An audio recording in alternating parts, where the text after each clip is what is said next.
আসসালামু আলাইকুম ইমরান, সবাই কেমন আছেন? আশা করি সবাই ভালো আছেন আর সুস্থ আছেন। তো সকালবেলায় ঘুম থেকে উঠে ফ্রেশ হয়ে নিচ্ছি।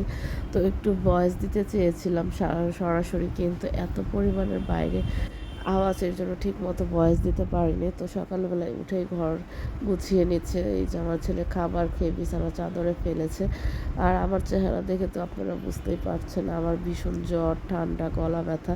তো এরপরও তো সংসারের কাজ করতেই হবে, কিছু করার নেই। তো এখানে এই যে ঘর গুছিয়ে নিচ্ছে, কারণ কালকে সারাদিন শুয়েছিলাম, তো কোনো কাজই করতে পারিনি। তো আজকে সকালবেলায় উঠেই ঘর গুছিয়ে নিচ্ছি।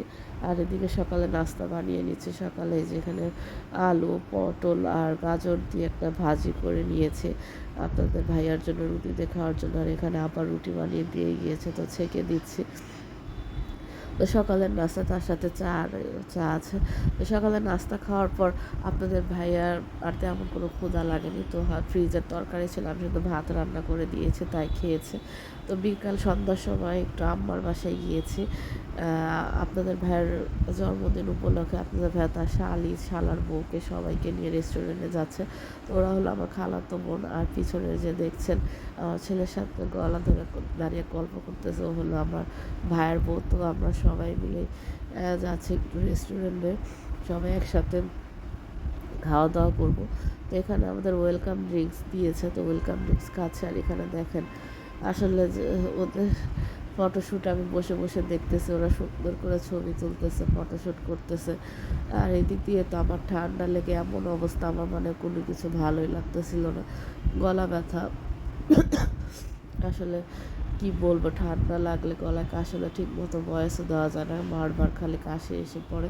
তো যদি আমার ভয়েসে আপনাদের সমস্যা, প্লিজ ইগনোর করবেন, কারণ অনেক কষ্ট করে আপনাদের জন্য ভয়েস দিয়েছি ভিডিওতে। আর এখানেই দেখেন আমার মুখের কি অবস্থা, ঠান্ডায় আমার আসলে কোনো কিছু ভালোই লাগছিল না। তো আমি চুপচাপ বসে আছি আর ওদের সাথে কথা বলতেছিলাম। আর এখানে দেখেন পরিবেশটা এত সুন্দর। এদিকে আমরা খাবার অর্ডার দিয়ে দিয়েছি। তো খাবারে অর্ডার দিয়েছিলাম soup, wonton, fried rice, chilli chicken, chicken fry আর ভেজিটেবল। আর কোক ছিল, ওদের একটা প্যাকেজ ছিল, তো প্যাকেজটাই অর্ডার দেওয়া হয়েছে। এখানে যে আমার ছেলে কি যে শুরু করেছে, তার দুষ্টুমিতে থাকা যাচ্ছে না। সে একবার হইচই শুরু করে দিয়েছে, কি করবে না করবে।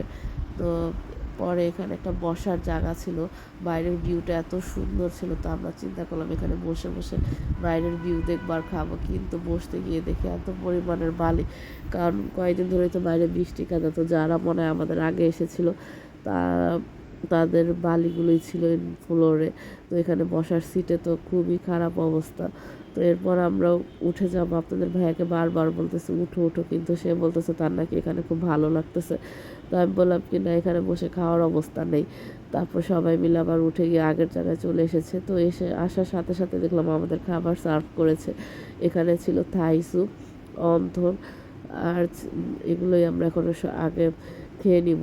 আমার ছেলে তো স্যুপ দেখে তার মনটা খারাপ, কারণ স্যুপের মধ্যে চিংড়ি মাছ দেওয়া হয়েছে, সে চিংড়ি মাছ খায় না। তো পরে আমি বললাম ঠিক আছে, আমি চিংড়ি মাছ বেছে বেছে খেয়ে তোমাকে স্যুপ দিচ্ছি, তুমি এটা অন্তর দিয়ে খাও। তো পরে তাকে দেওয়ার পর সে খেয়েছে। আর আমার যে বোন দেখছেন, ভাইয়ের বোন দেখছেন, ওরা তো আসলে তেমন খেতেই চায় না। তো এখানে এই যে স্যুপটা দেওয়া হয়েছে, তো আমি স্যুপটা থেকে সব চিংড়ি মাছ খেয়ে স্যুপ খেয়ে ওকে দিয়ে দিয়েছি। তো ওই স্যুপ দিয়ে অন্তর দিয়ে খেয়ে নিয়েছে। আর এদিকে এই যে আমাদের মেন ডিশ চলে এসেছে। আর মেন ডিশগুলো এত মজার ছিল, তো সবাই আমরা অনেক মজা করে খেয়েছি।